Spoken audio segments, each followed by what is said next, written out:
All right, there we go. That was a new countdown here as we get ready for a very special episode here of what are we calling this? Let's do the strategy show live before lock. Whatever. It's our Sunday show. I'm joined by Fantasy Tips Matthew Belman, as you guys know him out there. What's going on, my friend? What do you got lined up today that we're doing the show bright and early for? First off, that was the quickest intro I've ever been a part of. I'm normally used to the 2 minutes. I felt like that was only 20 seconds. Well, it was 30 seconds. So I don't know that I'm under the right profile. They didn't create a profile for me, so I'm borrowing somebody else's. Neil only needs 30 seconds. That's what his wife says. He just needs 30 seconds. So what I have going on today, a few years ago, one of my longtime buddies passed away. So we have an event every year, golf outing, luncheon, where we all kind of go and commemorate him. So I am going to that right when we are done. All right. Well, let's get on in here. We're going to have chat will slowly be joining us here. We are a little early. We're going to cover all the games, 9 games on DraftKings. FanDuel is including Coors Field. Sometimes they do, sometimes they don't. Today they are. And then, of course, Yahoo is including everything from 135 forward. So creates a lot of different stuff. I was chasing some overlay on Yahoo last night, was looking really good, was going to 4X easily. And then was it Zach McKinstry hit that home run? Knocked me out. I made like $8. Or pardon me, lost $35. Got $8 back. What a weird slate last night with basically no offense. It was truly bizarre. And then 2 games being delayed with late starts. It was just kind of out there. Stroman getting strikeouts from a team that doesn't give strikeouts. It was an interesting one to watch. Mm-hmm. Sadly, because every time I go to bed, there's excitement that happens, right? Last weekend, it was 25 runs by Anaheim. In Coors Field. Earlier this week, 14 runs by the Dodgers. Friday night, 15 unanswered runs in the 8th and 9th inning by Tampa Bay. Yeah, disaster. I guess 11 runs in the 8th and 9th. Crazy times, Matt. Crazy times. Did you have any success this last week in the DFS world? Yeah, I had a nice win Tuesday or Wednesday. I can't even remember. They all run together. Texas, one of the days that I used Texas one of the days where the Dodgers were in Coors. I used Herman and Dunning, so combined for like 100 DK points between those two. My one-offs went nuts, so it was a really good night there. Other than that, just trying to maintain min cashes. All right, well, let's jump on in here. So we got about 150 people. Hit that like button, helps us out tremendously. Also hit that notification bell. So when we end up going live, which Sunday we've had to do a variety of times here for Sundays. So here we are. But we, of course, are brought to you today by BetMGM. We'll talk about them. The key things you want to remember is that if you come in through the link below us in chat here, or pardon me, in the YouTube description, or use promo code PLATINUMSUB. You sign up, create your account, make a $10 wager. When that settles, you will get a 30-day coupon from them. It'll be a coupon code that gets you 30 days of Stochastic Premium. Your first bet also is, we'll call it risk-free. It's not completely risk-free, but you get bet insurance up to $1,000. So if you make a $10 bet and you lose, you get a $10 bet credit. $100, you get $100. $1,000, you get $1,000. So it's kind of like a second chance. Still got to monetize it, but not a bad way to go. So check that out. That is BetMGM. And the standard age for wagering in most states is 21 or older. If you or someone you know has a gambling issue, please call or text 1-800-GAMBLER. Let's go to our first game here. A lot of offense yesterday. Hopefully we get a lot more offense today. That would be the Philadelphia Phillies hosting the Washington Nationals. Trevor Williams, he's just playing bad. His ERA, not horrible. It's because, I don't even know why, but he has a 2 home run rate.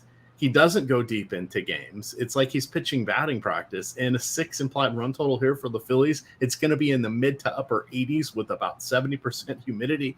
That means home run weather. And if we didn't need any more, Matt, 8 to 12 mile an hour breeze out to right field. What do you got for us in this game? And why do we love Ranger Suarez? There's the hidden message. Yeah, I think we see this pretty much eye to eye. Philly looks great here. Trevor Williams, not a guy we're afraid to target. Only thing I'll say about Philly here is it looks like there's a bunch of Trevor Williams type pitchers on this slate. So Philly is not the only team in a really good spot here. Whether you have them as your top team or not, I think is debatable. Clearly, they look good. I mean, their lineup, seeing the ball well right now, put up 19 runs yesterday. Williams is not good. I do think you're right, though. That my favorite part of this game, just given the context of this slate, is Ranger Suarez. I haven't been, not that I've been using bats against him, but he's been really, really good recently. You get a nice 8K price tag against a not very good Washington offense. They don't strike out a ton, but on today's slate, I'm fine with it. He looks like, honestly, given his price, you can make the case that he's the best pitching option on the slate today. Yeah, but when price, that's the magic word, because Spencer Strider, of course, sure, apex salary, well deserving of it. We'll talk crazy about high salary. Yeah, the interesting thing about Suarez is I like him. I like Martin Perez. I like these unassuming ground ball type guys that can get strikeouts on occasion, and that's been the secret sauce here for Ranger Suarez. I think he has 7 strikeouts or more in each of his last 4 games. He missed the first 6 weeks of the season. In March, he ended up straining his forearm or elbow, kind of, oh no, is it going to be Tommy John? No, it turned out it wasn't, but he missed like about 6 weeks of the season. So he's only made, I think, 8 or 9 starts so far, and in his last 6, he's allowed just 6 total runs. Tough matchups also in there. Yeah, this is pretty good. So now's when the wheels come off the wagon. Now that all the masses are coalescing here with Ranger Suarez against the pitiful Washington Nationals. Yeah, this is when it's baseball. We shall see. But Nationals, 4th worst, even with the 93 WRC plus, still the 4th lowest scoring efficiency against lefties. If you're calling out in particular Phillies, who I think we just got that lineup. Who is on your short list? Any surprises in that lineup? No, Derek Hall and Brandon Marsh are at the back end. That's really it. No Clemens. Not that that's a surprise, but it's the Derek Hall's back up. He had gotten hurt at the very beginning of the season, maybe in their first series. He's got some power from the left side against Williams here.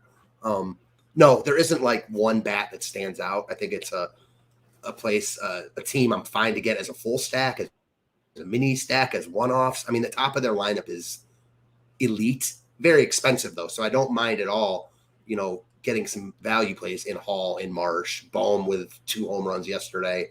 I like this lineup a lot, 1 through 9. Yeah, Nick Castellanos, kind of interesting as well. Let me see if I thought I researched an interesting note on him. Now I'm not seeing it, because why would I be organized this morning? Because we're going early. So I tried to do my prep last night, and clearly I'm a little discombobulated here. Here we go. So we don't do BVP, right, Matt? We just say it's kind of silly, but it is fun to look at. So BVP, batter versus pitchers.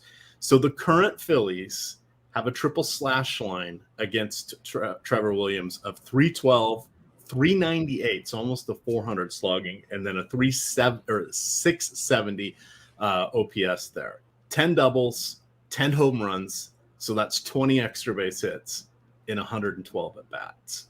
And the people doing most of the damage: Schwarber, Castellanos, Trey Turner, JT Realmuto. You know who's not? 2-time league MVP Bryce Harper. He's only 1 for 7 against Williams. Yeah, so that's where the BVP doesn't matter to me at all with Bryce Harper. I look at that and I'm like, I could care less. Now, on the other side of it, though, when we're talking about Castellanos, I see he's 10 for 25 with a bunch of extra base hits off Williams. You're right. We're not looking at the BVP and saying, oh, we're playing these guys because of the BVP. But in my opinion, it's one of those things where it certainly doesn't mean everything, but it doesn't mean nothing either. It's hard to quantify, so we can't really put it into our projections, but it's there. So if you like Philly already, I think that only makes you like them a slight bit more. Here's the other fun thing. Schwarber, Castellanos, Trey Turner, JT Realmuto. Not only have they each made an all-star team, a couple of them only once, but they've each earned a Silver Slugger during their career. kind of interesting. I was doing a little perusing of the old baseball reference last night, so there was kind of my fun notes there. I know we spent a lot of time on this game, but this is going to be key for DraftKings, where we do not have Coors Field. This is also going to be key for FanDuel, where we do have Coors Field, and essentially they priced everybody at a buy one get one free price on FanDuel, so differentiation can be had by looking to Philly. If you needed to call out a bat here for the Nationals, perhaps it would definitely be Lane Thomas, but he's expensive. I mean, he's having a really, really good year. Really good against lefties. It's 4,700 though. That's the problem. Yeah. They haven't named the All-Star reserves yet. He'll make it for sure. Yeah, he'll make it. It's got to be him or Gore. And Gore got lit up yesterday. I think it's definitely him. Yeah, I think it's definitely him. I mean, I think every team has to have an all-star, so that's why he will definitely make it. I think he's right on the cusp, even if that wasn't the case. All right, let's head on to our next game here. Milwaukee at Pittsburgh. We have Colin Ray, not exactly exciting, but worthy of streaming today on a Sunday if you're playing season-long leagues. Same thing with Rich Hill. Rich Hill, 42, I want to say. Remember, he's put up another 7 years after we thought his career was over, when he had that 4-game stretch there at the end of the season with Boston and parlayed that into a gig with the Dodgers. He's in play on DraftKings and Yahoo, where we need a cheaper SP2. However, I don't think we need to go there on FanDuel to either pitcher here. The interesting thing, 18 runs scored by the Brewers through the first 2 games in this series, but they are bad against Southpaws here. What would you like to call out here? Would you dabble with Rich Hill? Oh, and we just got the Brewers lineup. Blake Perkins batting 5th. That's all you need to know. Man, I really don't want to, because who really wants to play Rich Hill? We saw this spot. But let's wait. Let's do that. Who is Andrew Monasterio? Don't know. Joey Weimer. Okay, he had a moment. Ramiel Tapia floated around everywhere. I don't know who Blake Perkins is. And Bryce Terang got sent down. He's back up. I believe they sent Urias down yesterday. So they're trying to get a spark here for the Brew Crew. They looked good through the first 2 games. I just don't see anybody on this team striking fear in the heart of a 42-year-old Dick Mountain. I certainly agree with that. This is not a spot where I'm looking to stack Milwaukee against Hill. He's just getting too much ownership. He's pulling over 25%. He's projected to be over 25% owned, excuse me. We saw this spot 3 starts ago for Hill. 2 starts ago, he pitched in Milwaukee. He was really popular then. He was 6,700, put up around 10 DK points. As much as I don't want to play him here, I completely understand the ownership. Milwaukee is awful against lefties. You just read parts of their lineup. It is not inspiring. And the pitching options on today's slate are not good. I mean, you've got a couple guys up top that you feel very comfortable using, but they're extremely expensive. So pairing them together is difficult. You're going to need a cheaper guy, most likely. If you need cheaper than Ranger Suarez, as much as it pains me to say, it looks like Rich Hill is the most optimal guy. Yeah, I was not expecting that. He was an afterthought in the free Spotlight Pitchers and Top Stacks article that is produced every single day by yours truly. I'm going to drop the link to that into the YouTube chat. He was a last-minute add into my pitching section here. I felt that the weather risk, we'll talk about Chicago with Aaron Savali. I felt we needed to get one more person in there, so I ended up going with Rich Hill. I think I've now moved him ahead of Savali just because with this Brewers lineup that's come out. Makes a lot of sense. Bats from this game? Question mark. Raised eyebrow. I mean, neither pitcher is a pitcher you're afraid to pick on. Looks like both these teams are getting too much love, especially Pittsburgh, coming in as the 3rd highest owned team on the slate. Only a 3.4% chance to be in the top stack, 10.4% ownership. That has everything to do with their price tags. They're 25% chance to be the top value stack, and with Strider and Gaussman as the 2 top pitchers on the slate, I bet with them. So I get why they're getting love. Probably not where I'm going to go. I struggle to see like this Strider Gaussman Pittsburgh stack taking down tournaments today. But hey, crazier things have happened. All right, so you're calling out the old top stacks tool. I'm going to share that on the screen here because I'm the producer. I am the captain now. So here we go. We've got some interesting stuff up here. We'll talk through this, but baseball, big giant math problem. A lot of volatility here. Where there was a few people a little salty in Slack last night or in Discord that whoever it was that failed was the top 30% chance of being a top 2 pitcher. And it's like, all right, well, let's put this in context. That means 7 out of 10 times they're not going to be a top 2 pitcher. There was a Coors Field game, and then who was the other? We should have played Ryan Nelson, but he was one of the other options out there, and there was a weather game. So yes, of course, we ended up with somebody getting a little gobsmacked there last night. But again, this is the top stacks tool. So we look at this and we say, okay, San Diego, 23% chance of being a top stack. Okay, that's pretty cool. That's got to change. That'll change because it's going to end up being Philly more, is my guess. I mean, I like San Diego today. I always like them against lefties, but Abbott has been remarkable so far. He's one of the top pitching prospects in baseball. There is no reason that San Diego, this will just change. We've seen this, recently where the top stack will get updated and then change throughout the course of the morning. So I expect that here. Yeah. So in any event, that's the fun that we've got here with Top Stacks tool. So I'm going to get that out of the way and let's circle back here since I got distracted because I was practicing with these different tools and screen shares. So we'll see how well I can continue. I've got a new one for later in the show as well.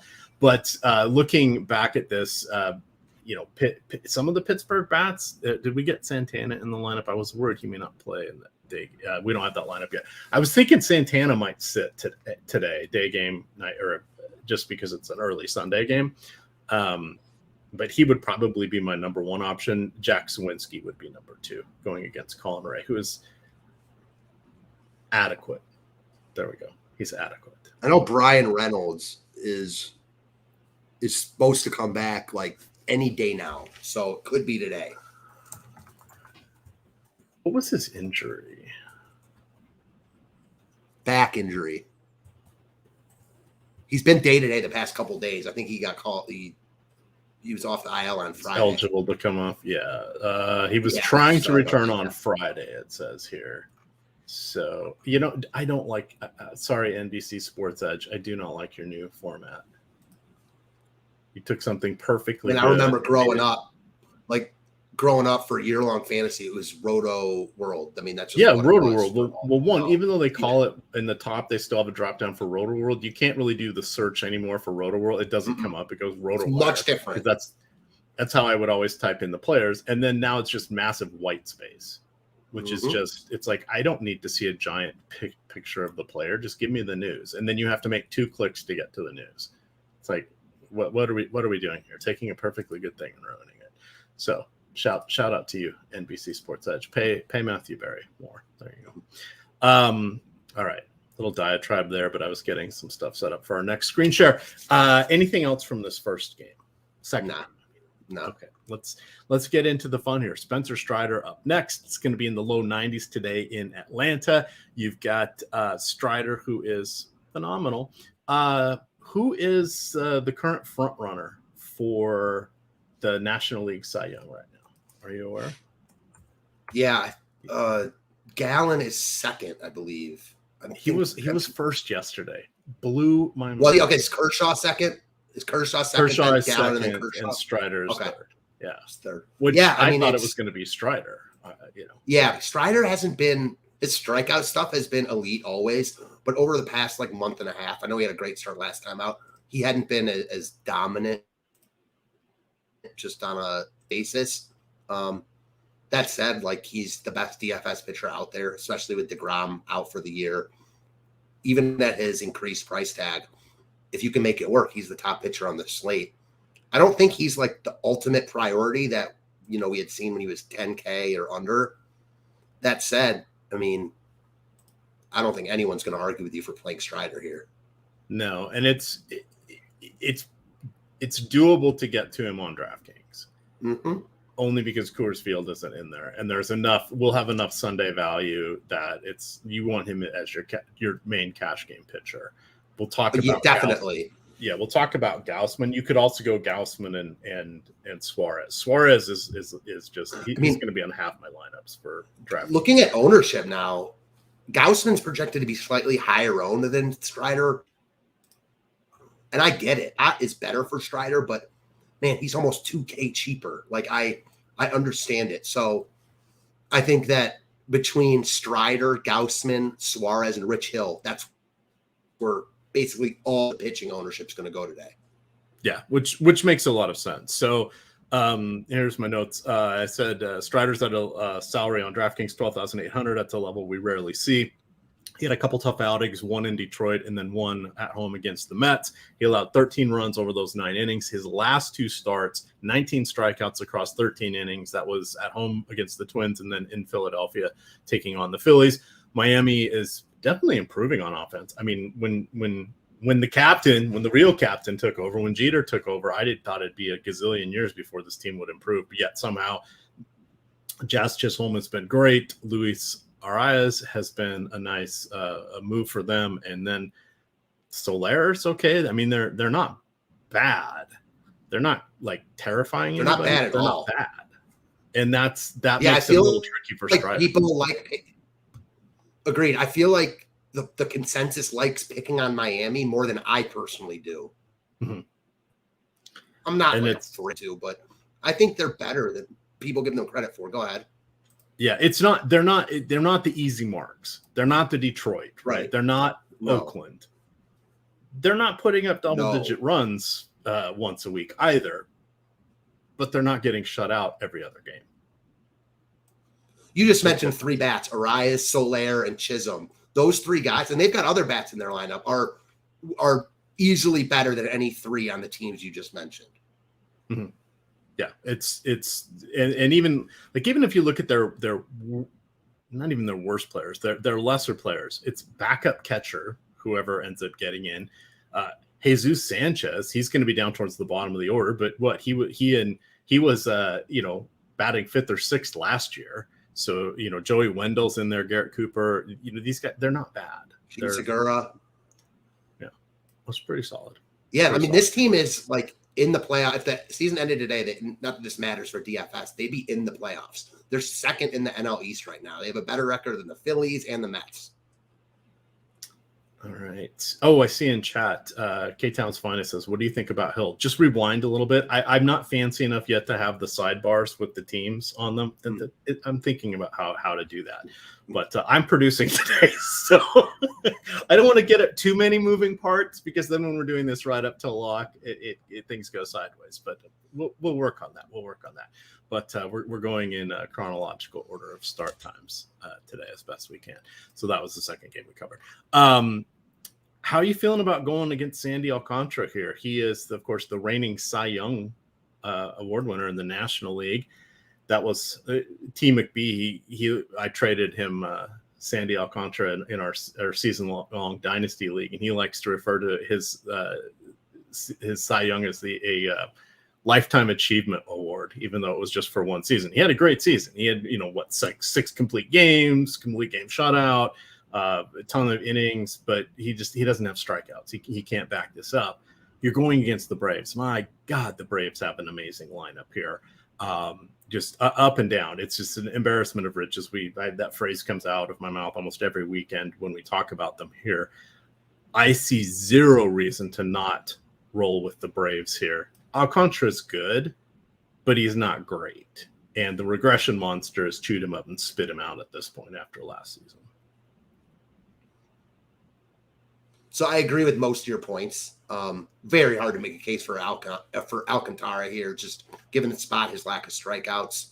Bitch slap me with the stuff you don't agree. Yeah, come in. Give me the blade. So Atlanta, I tweeted this yesterday. They're insane, right? Like Yuri Perez, most amount of hits he had given up all year going into yesterday was 5. Gave up 6 in the first 6 hitters yesterday.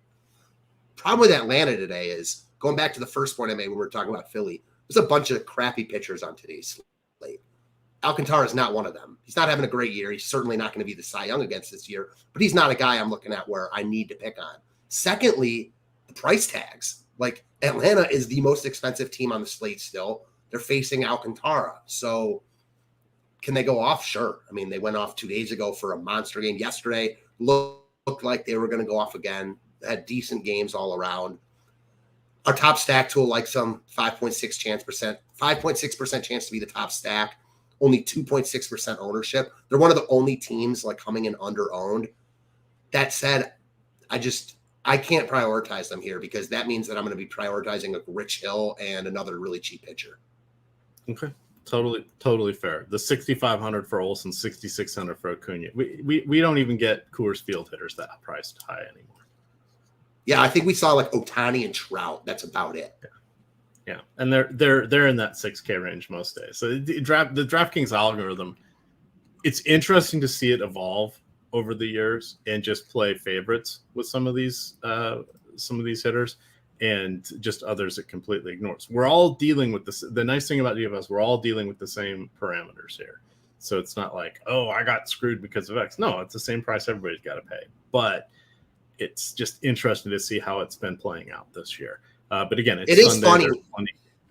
It is funny how it changes, though. I remember a couple years ago, Atlanta was in LA for a series with the Dodgers, and Walker Buehler was on the mound one of the games. And all these guys were priced, I'm not even kidding, like $3K. All of them were under 3,500. Now they're Alcantara was the Cy Young Award winner last year. Like, as we talked about, the regression monster has hit him hard. He's not that guy. But the Braves are priced like 6,500. I mean, it's crazy. Yeah, it's out of control. Okay, let's move up to Toronto, going north of the border here. Kevin Gausman is another strong pitching option today. And then we're going to kind of run out of pitchers after this. So Garrett Whitlock, I don't want to take on anybody against Toronto. Here you do have Brandon Belt with first base outfield eligibility, $3,000 on DraftKings, batting third. Yes, please. That's going to help you get Strider on your cash game teams. When we're going against Gausman, his thing was always giving up home runs and hard contact. That's decreased over the last few years, and which is rather interesting. So Gausman's this is his second year in Toronto, but he has a career high 12 strikeouts per 9 innings rate, with a 0.77 home runs per 9 inning rate. So that's the highest. And then that home run rate is his second lowest of his career. It's tied with last year, but it's the best since 2014. Remember, he is 32 years old, but he has 13 quality starts in his 16 appearances, trailing just Marcus Stroman here. Gausman, an excellent pivot away from Strider with the discount on DraftKings. How are you feeling? Are you playing both sides today, or is this just a FanDuel moment for you? Probably just a DraftKings day for me today. Just a DraftKings day. Okay. Yeah, just a D. So that's perfect. How are you approaching this? Yeah, how are you approaching the Strider Gausman decision? I think I like Gausman the most, honestly. It's close. Strider is the slightly better DFS pitcher. Gausman's right there, though. You talked about 12 strikeouts per 9. His numbers are elite. And he's a lot cheaper. I mean, $11K compared to $12,800 is a pretty drastic discount. So I think I slightly prefer Gausman. Gausman is the prototypical like ace where he's pretty much dominant in every start, and then he'll have a couple starts where he gets hit around. We've seen that a couple times. I know Minnesota got to him. I think Boston excelled. Not a great spot against the Red Sox, but that's kind of what we're working with today. I like Gausman a lot. I don't think you're crazy at all if you prefer to spend up on Strider. I think those savings really helped today, though. So Gausman's my guy. All right. Who would you target with him if you were choosing 3? Clearly, it's going to be Rafael Devers, but who else would you pair with him with Devers as a trio for a little direct leverage there? I want to see if Yoshida's. Yeah, he's dated it. Oh, he's not in the lineup. Yeah, okay. Devers is maybe Jarren Duran. Leading off at 2,900. Yeah, I could easily get on board with that. If yours makes a lot of sense as a value bet. All right, you feeling a little love for Tristan Casas at all? I don't hate it. I mean, he's got power from the left side. Yeah, so cheap. So he's another one. Like, even if you don't if you use Strider and Gaussman, you're going to need a ton of cheap bats like that. But even if you don't use Gaussman and you're using like Strider and Ranger Suarez, you're still going to need cheap bats like that. So he makes a lot of sense, in a Strider Suarez build for you to, get some value. Let's move along here. I want to take a quick moment here to remind everybody about the Stochastic Avatar promotion. You go to stochastic.com/avatar, download the Stochastic Avatar, upload that to your DFS site of choice. Finish top three in any contest with at least 5,000 participants, and you will be eligible to get 30 days of Stochastic Premium. All you got to do is take a screenshot of that and tweet your success to Stochastic HOF over there on the Twitter sphere. It makes things a lot of fun. We're gonna try one ambitious screen share here, and I feel like I'm Lofty now. Funny enough, Lofty sent these to me, so let me see if I can make this work. We have to share the screen. We've got some amazing results here that I want to show. If all right, so this was the hard part. I was trying to share PowerPoint. Oh, it won't let me. For shame. Well, I'm going to tweak that, and I'm going to be able to share this in just a minute because I want to share this. It's pretty cool. So we're gonna just go on to the next game here. There is some weather concerns in Cincinnati. It does look like it's going to rain. Is there time enough for a window to get the game in? Well, we still have about 2.5 hours to make that decision. It looks like there might be, but it could be risky for pitching. And as we saw over the last couple of days, just having folks or having pitchers in games where the rain just pops up over the stadium and stays there is a problem. And there's going to be more rain than that today. It's not 100% coverage, but there's a decent chance it is going to impact this game. So I am probably going to cross this out for me. My main reasons would be I do like Andrew Abbott. 9,200, I don't want to play him. I picked him up in a few season-long leagues. I'll be enjoying that on the Sunday here, but I don't want to tangle with San Diego. San Diego, on the other side, I think Andrew Abbott is pretty good. I really don't want to spend money on San Diego. So for me, this is easy enough to stay away from it. You've got, I'm just playing on DK today, but Fernando Tatis at 6,200. I'd rather play. We've named 5 other people in that range that I'd rather play over him. Manny Machado, solid, but I don't really want to pay 5,300 for him. How are you approaching this game? Or are you just crossing it out just out of convenience? If the weather looks like it's bad enough, I will cross it out. I make it a pretty good habit to not play weather games on bigger slates, unless my hand is kind of forced. If the weather is not as big of a problem, though, San Diego, I think quite a bit more than you do. These guys that you mentioned, Tatis, Machado, Bogarts, are much better against the left side this season. So Abbott is out of my way to pick on. But San Diego is one of those teams. They have a ton of power. Our top stack tool loves them now. We mentioned this before. So if I were building right now off this, I'd have a lot of San Diego. This is going to change, though. Something's off with this game. We don't have Yu Darvish in our top pitcher tool. I think you're going to see San Diego kind of in the middle of the pack because Abbott's been really good. So what our tools say right now, I would jam in San Diego. I like them personally. Our tools say they're going massively under-owned. I think that changes, though. So by the time, I end up building lineups, I think more than likely I don't get to any side of this game with the weather in mind. So I'm not like fading it because of the weather, but it's kind of a tiebreaker situation for me. What was Darvish's injury? I think he was sick. I'm calling it up here. Yeah, he was sick. Come on. Yeah. So, okay. So yeah. I need a new source. I can't deal with Fantasy Sports Edge. Bring back Roto-World. Bring back Roto-World. Illness has pushed him back since Friday. Okay. It says, yeah, even then, possibility of pushing it back further, a chance he ends up on the injured list. I wonder what kind of an illness this is. Hopefully not an avocado eye issue, right? No allergic reaction like Andre Drummond. Yeah, I was going to say. All right. Andre Drummond. Here's the moment of truth. Got the screen share to work. I had to upload the power. So I prepared a PowerPoint slide to show some of these screenshots that we got. And it wouldn't show it, but I just read how to upload this via StreamYard. So, hey, points for the producer here. But check this out. We've got Tyler sends in a little note here for Odd Shopper. Is talking about how he enjoys the home run props, and you can see he did pretty well. He sent us another note and said he was up about $400 in the week, and you can see he's just playing $2, $3, $4 home run wagers there. He parlayed a couple of them.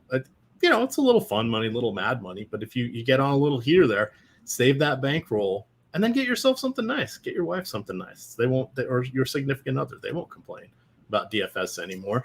Over here, we said Jared writes in and says, hey, it's not a takedown. It's not Hall of Fame worthy, but it's pretty close. 7th out of 80, almost 85,000 people over there in the 5-cent wiffle ball on FanDuel. That's an accomplishment in of itself. 7th out of about 85,000. Very, very cool. Use the lineup generator to do that. Not too shabby. That just paid for itself for that. The next one we have here is from Derby Status. He says, hey, it's the second day using the stochastic tools, and he just won the mini max for $2,500. Got second in the moonshot for another 1,000. It's pretty good. It's not fantasy tips Matt money, but it's pretty good. And then finally here we got Tyler. He's been loving the Odd Shopper haul of home runs. You can see they were all over Ohtani on that day. He also has put together some nice little low dollar entries, and he's just racking up some cash. So good for him. And then last one here, just wants to say thank you to the lineup generator. Got two of the top 5 spots in the $400 solo shot there. So nice. That's pretty cool. It's pretty cool. All right. We talked about the weather game. Let's talk about a game where there was weather yesterday. Doesn't appear to be any issues today for Kansas City. You've got Tony Gonsolin going for the Dodgers. Brady Singer, who looked like he was going to be breaking through last year, and this year he's $5,000 on DraftKings. That's all you need to know. How many Dodgers do you want today at these low prices aside from Freeman and Betts? I mean, David Peralta, half the price of Mookie Betts. Yeah, LA looks like probably the top stack on the board, slightly better than Philly. A little confused by their ownership. They're coming in projected to be under-owned. I don't see it. I mean, this is one of the best offenses in baseball. Got, them facing Brady Singer while the other top offense in Atlanta is facing Sandy Alcantara. They've got cheap pieces. The main pieces you want, I guess, aren't cheap, which is the reason they're not getting more love. But man, I like LA a lot here. I don't think there's anything not to like. You talked about Brady Singer. He's a guy that has good stuff. Highly touted as a first-round pick coming out of Florida. Looked like he was finally turning the corner last year and has taken a couple steps backward this season. Man, if this were any other matchup, I'd have interest in him at $5K. That's just way too cheap for a legit starting pitcher in baseball. Just such a tough matchup. I don't even think it's crazy on today's slate, considering Rich Hill is getting so much love. But, talking it out loud, the Dodgers are clearly the top spot in this game, arguably on the slate. Who don't you like? Austin Barnes? Is that about it? The other 8 look solid? Yeah, I mean, Barnes is the only guy you're like, but he also fills a catcher spot, which isn't usually very good. So if I'm stacking them, I don't mind playing everyone. But yeah, my top 5 of the 8, not including Barnes. All right. How fun is it that Freddie Freeman and Freddie Furman are going against each other? The discounted version of Freddie Freeman. But to be fair, Freddie Furman batting 5th. He's had some moments here. Who was it? Was it Prado that had the 11 pitch at bat against Julio Urias last night or something like that, burned through his pitch count. Craziness. I can't believe he's hitting cleanup today. How much do you respect Tony Gonsolin? Because I don't want to avoid going against him. I agree. I think he's one of kind of like the opposite of the Marlins. I think that the industry likes him more than I do, but he's certainly not a guy where I'm like, okay, Gonsolin's on the hill. I need to use Kansas City against him. I have no interest in Gonsolin. I guess slightly higher interest in Kansas City, but only maybe 5 of that. I won't get there. All right.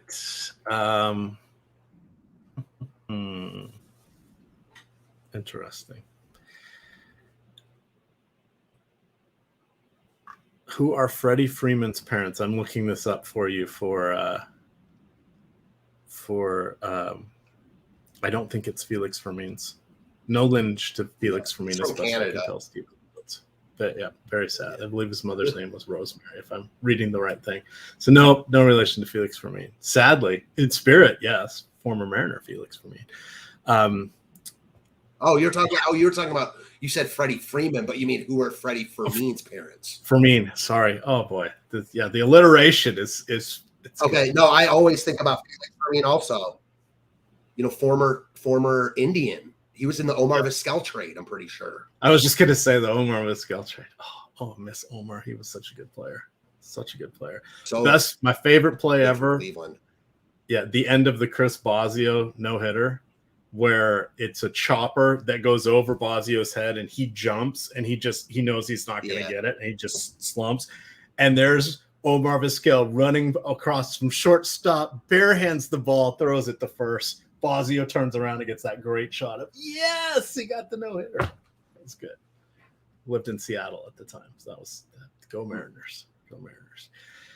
Let's continue on. We've got a Remember Me game here up next in the Midwest. You've got Jordan Montgomery going against the Yankees. You got Harrison Bader likely in the lineup going against the Cardinals here.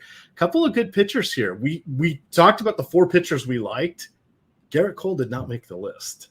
He's in the same salary range as Gausman and as Strider, and I don't want to go against the Cardinals. On the other side, Jordan Montgomery starting to look a little bit interesting to me. I'm still waiting for this lineup to come out. He's 7,800, a little more expensive than some of the other SP2s we talked about. Perfect price pivot away from Ranger Suarez in tournaments. If Suarez ends up picking up a lot of popularities, we are still 2.5 hours away here from lock. But I was shocked that the biggest standout for me in this game is really Jordan Montgomery, and I don't care about any of the other parts. Yeah, I'm kind of with you there. I do think each part in themselves are interesting in tournaments. Like Cole doesn't look nearly as good to me as Gausman or Alcantara, but he's getting so much less ownership than them. I don't think it's crazy to plant your flag there in tournaments. And your points about Montgomery are spot on. Like, he's priced in the middle, closer to Suarez, between Suarez and Rich Hill. He's not getting any love. It's not a great spot. The Yankees have a ton of right-handed power in their lineup. Montgomery's good though. So in tournaments, I think both pitchers are in play. As far as the offenses go, nah. So I'm kind of with you. Probably a game I get nothing of, but the pitching is interesting in tournaments, if nothing else. All right. Here's an interesting one. I believe they must have moved the Chicago game because it's now slated to start at 5:05. I think they've moved it for weather. Let me track that. That's another one I don't see on our tools. Yeah. Yeah. So not only does DK have it at 5 is what made me go look at it. It's listed at 5 o'clock on the ESPN schedule as well.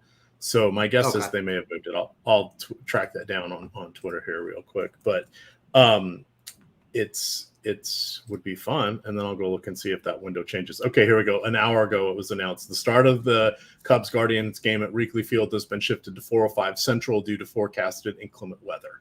So they're trying to maneuver later to get the game in. So that actually it works out well. Let's go look at the weather page here and see what the window there for Chicago says. Survey says. Looks good. So the weather starts to wind down around 5 o'clock Eastern, which would be 4 o'clock Central. That'll give them 90 minutes to get the field prepped and ready, and then it's clean the rest of the night, or at least through 10 o'clock. So, hey, there we go. I like this. I like this moving to miss the weather. Last week we've had everything move, or a game move forward. This week we're pushing it back. It makes sense if they can get it to a window there. Because what was more frustrating than anything last night was the Cubs game where you literally got no updates for almost 90 minutes. It's just bad. Like I don't understand. I don't understand why they just go radio silent on it. It's like the olden days where you had to be careful when your team was on a rain delay because they would just play an old game, right? So you'd be watching. Yeah. I've seen this. Yeah, you're. Oh my God, that happened recently to me, where I would turn it on. It was a rain delay, and they were playing the old game, and it got me so confused. They still do that. Yes, like, what? This is horrible. This is horrible. The worst is when like you're watching a game and whatever, you do something, go get some food, go away, and then you come back and they're like showing a replay of a home run that one of your guys hits, and you're like, you think you're watching it live. Yeah. It's like that one looks awfully like the first one. Yeah, or even, and that was from last Tuesday. You're like, really? Yeah, yes. Really, guys? Yes. Okay. All righty, let's now that we took a few sidetracks, let me get back up to the run sheet here. We were talking about we were saying we're good with Montgomery. That's really it for us. We still stand by that. Ooh, we did get a Reds lineup. I'm looking at that. Yeah, God, Joey Votto. How fun was it? I thought he retired, by the way. Like when he came back this season off the injured list, I thought he had retired last year. I was wrong. But he's one of those fun guys to watch. Yeah. And now he has a talented group of youngsters around him. So pretty cool. All right, 2 to go. Oh, technically 3. We'll talk about Coors Field. We'll hit the lineup generator, and then we will get on out of here. We did talk about BetMGM. Just a reminder, you guys can get 30 days of Stochastic Premium when you sign up through the link below us here, the YouTube description, or if you use promo code Platinum Sub when you create your BetMGM account. As soon as you make a $10 wager and it settles, they're going to give you a code that gets you 30 days of Stochastic Premium. You come on over to Stochastic Premium, enter that code when you choose the 1-month package, and it will be free. Pretty straightforward. It'll come to you as a little pop-up note, and then you'll dismiss it. You'll be like, oh my God, I lost the code. No, they have a little in-site inbox or for messages. So it just sits in there until you're ready to use it. So it's a lot of fun. And perhaps maybe your wife would sign up for one, or maybe your mom or dad, and they just give you the code. Here, I gave my code away. And I did this back when it was 2 free months. It's only 1 now. You got to jump on these deals when you get them. But check that out. That is BetMGM, promo code Platinum Sub, or by clicking through the link below us here. If you or someone you know has a gambling issue, please call or text 1-800-GAMBLER. Texas, battle for Texas here. Houston Astros taking on the Texas Rangers. Sean Dubin going for Houston. On the other side, Andrew Heaney. Even though this is a slightly watered down version of the Houston lineup, I really don't want to take Heaney. This would be an afternoon slate game only for me, which I am playing the afternoon slate because no slates off. But main slate, I have zero interest in him whatsoever. On the other side, though, Texas Rangers against Sean Dubin and the rest of the bullpen sounds good to me. This is an amazing Texas offense. What do you want to do here? Do you like Heaney for starters? I almost never like Heaney. I think that today is one of the rare days where you can make a case for him, though. He's not getting a lot of love. Houston is certainly not a team you want to pick on. Without Alvarez, though, they are a little bit watered down. He's getting very little love. And this is another one. Like, he's only 7,200. Rich Hill is getting almost double the ownership at 6,200. Like, I don't know. I get it. And I'd probably play Hill over Heaney. Just talking about it out loud, like, I think there's a case to be made for using Heaney in tournaments. But also, after talking about it out loud, I won't do it myself. Fair enough. The Cubbies Cleveland. Game moved back. Is this game even on the slates or let's double check. Let me go. So yes, that's the other thing. I'm not seeing it in the tools. But it doesn't mean that they haven't now given it a red mark, because I haven't registered for DK contests in a hot minute. So let me come in here and register for one. Does it say anything about it? It's still going to be playing. So I will reach out and let them know that it's not appearing in the tools. Fortunately, we have 2 hours until lock, so we will get that squared away. But looking at this game, now that we know the weather's not an issue, suddenly Aaron Savali back in the mix as a pitching option. Let's see. He missed some time with the strained oblique. He's made 5 starts since returning. He has allowed 2 or fewer runs in 4 of these 5 starts. 27 total innings since coming back. 3.33 ERA, 1.4 WHIP, 25 strikeouts. Not too bad. But 13 walks, a baker's dozen worth of walks. That's like a walk every other inning. It's almost like throwing walks or issuing walks is his job. That's the only nerve-wracking thing when it comes to Savali here. How are you feeling about Savali? Who do we got on the other side? Jameson Taillon. Oh boy, this is going to be a fun one. Say some nice things about Savali first. He does pitch for your favorite team. He does. He's just a guy to me. He's not someone I'm excited about using. He's not someone I'm excited about using bats against. I think the context of this slate makes him a guy you can look at. I'm not excited about it. I mean, he's priced properly. I'd much rather get to Ranger Suarez, but I think he'll be significantly lower owned. You get all the PMR or PIR. Yeah, exactly. I mean, that stinks that this game starts at 5 and it's still on the slate. Like, you have games that start, like even the late games, the late slate, those games start before the Cleveland games. So it just doesn't make sense to me. This game's all about the Cleveland side, though. Taillon stinks. The Cleveland stack looks good. Wonder what their own. This is an interesting dynamic. We don't usually get slates like this for one game on a Sunday starts so much later than the other. Wonder what kind of ownership they get. I'm looking forward to seeing our tools once they get updated. On paper, though, Cleveland's one of the best spots on the slate. They're not a very good offense, but they've got guys in there that profile very well against Taillon, who's having a crappy year. So it's all about the Cleveland side for me here. So Naylor, Ramirez, Bell, Jimenez, Will Brennan, Stephen Kwan, and Ahmed Rosario. How about Bo Naylor? Who am I missing? Miles Straw. Okay, we'll leave Miles Straw off. Yeah, he stinks, but the straw will not be stirring the drink today. All pretty much, 7 of the 8 other guys hitting from the left side against Taillon. So good spot for them. As you mentioned, the weather won't be an issue. Man, I like Cleveland here. And then I don't know if I said this, if I touched on Texas before. I might have, and I just forgot. I like Texas a lot here, like you do. The problem is they're so expensive, kind of like Atlanta. Yeah, we kind of didn't. We glossed over that a little bit. We do have their lineup out, so it's their standard lineup. Their all-star lineup, as they say. Josh Young, Adolis Garcia, Nate Lowe, Corey Seager, Marcus Semien, 5 through 1. Jonah Heim, the switch hitting catcher, is in there. Leotis Tavares hasn't been running as much lately, but he is a stolen base threat.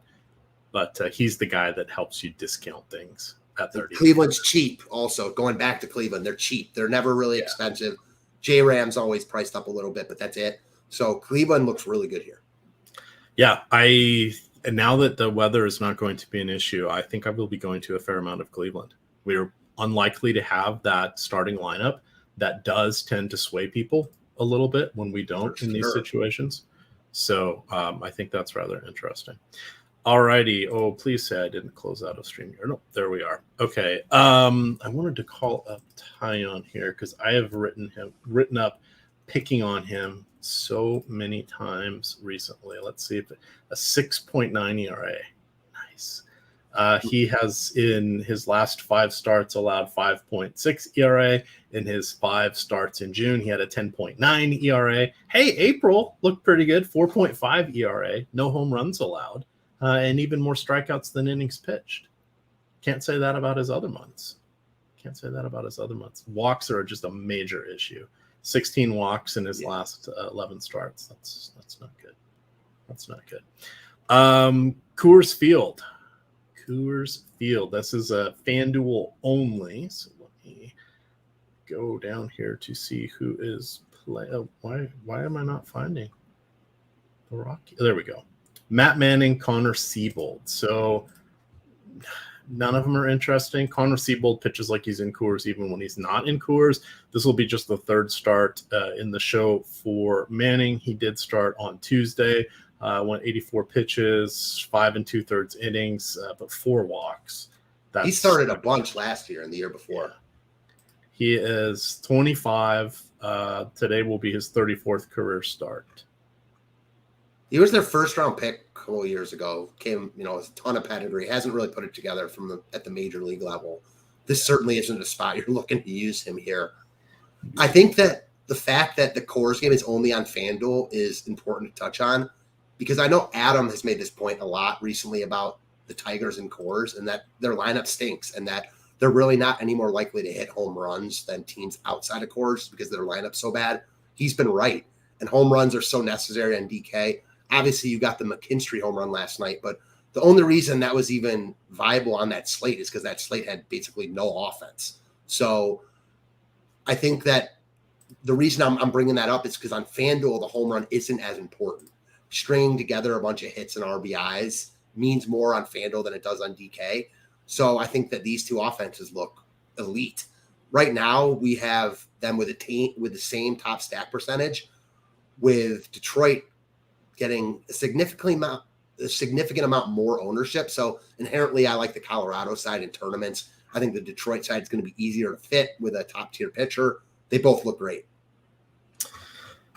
All righty. Let me see the FanDuel. Let's not look at all day. Let's look at the main slate. I just wanted to see their pricing real quick here.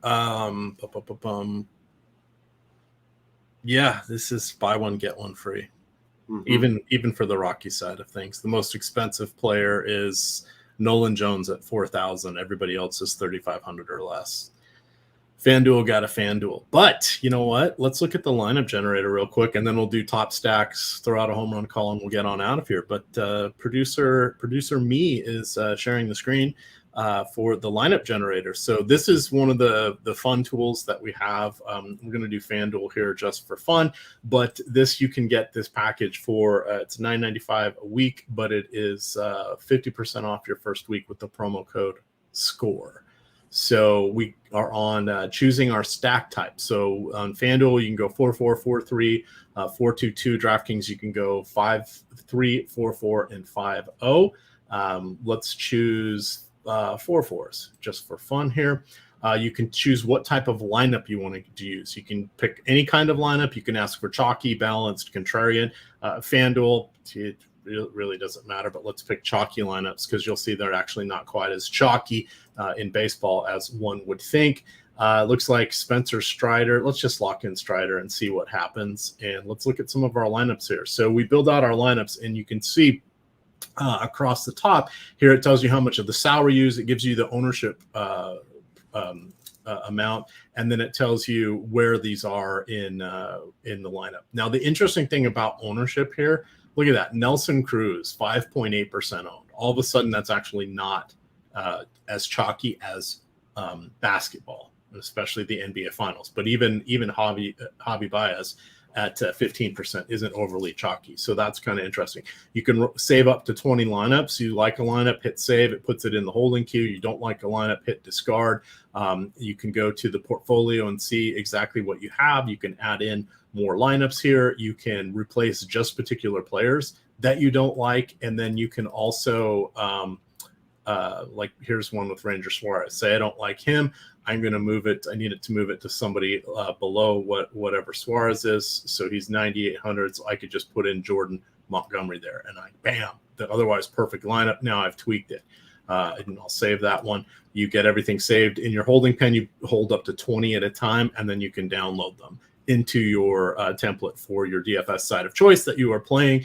And from there, you can build another 20, another 20, another 20 if you want to. This is great for people that are looking to save time. What this does is it automatically is correlating your lineups. It's eliminating the crappy lineups, that we build anyway, and it is looking to provide only positive expected value lineups, meaning these lineups should, in theory, have the opportunity to cash more than a normal just random lineup that you've put together. So it's not a gimme, because you still got to cash in the tournaments. You got to finish top 20%, top 18%, depending on the format. But this is a good way to weed out those crappy lineups at the bottom. So if you were building 10 lineups yourself, probably one or two of them they're just not good lineups. So you don't realize that.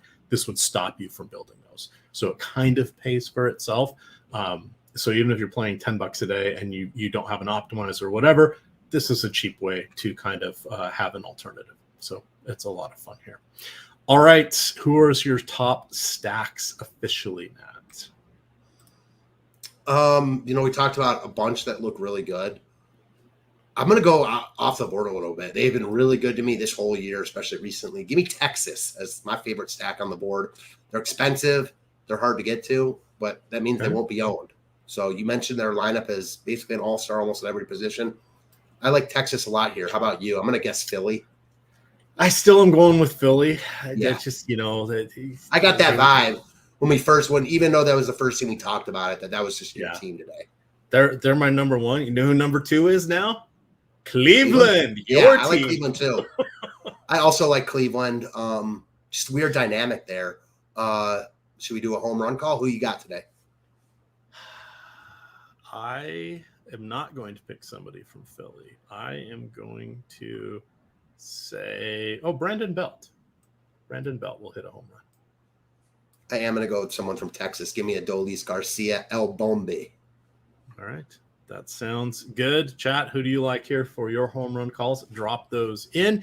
For those of you that are tuning in now, because now is when we normally about to be going live here, you can rewind, watch the show. We did end up with most of the starting lineups in a relatively timely fashion, and not too many lineups. I mean, the only thing that might be different is somebody on the margins is out of the lineups today. We didn't have too many injuries that aren't already known. There wasn't many questionables listed today, so check that out. And let's have some fun. If you guys are in Discord, we'll talk about this a little bit more. If you guys still have plenty of time to buy that lineup generator, promo code SCORE gets you 50% off your first week of that. And then, of course, the BetMGM promo. You can use promo code Platinum Sub or come in through the link in the description below us here in the YouTube field, and you will get, once you sign up and make your first $10 bet, you're going to get 30 days of Stochastic Premium. Got to come in through our link. We've got to use the promo code. If you screw that up, well, there's nothing we can do for you because it knows on their side to give you the code. So if you didn't do it right and you're not getting the code, user error. User error. With that, you can follow Matt on Twitter at Fantasy Tips Matt. I am at EMac DFS. It is Stochastic _COM. Good luck, gamers. Thanks, guys.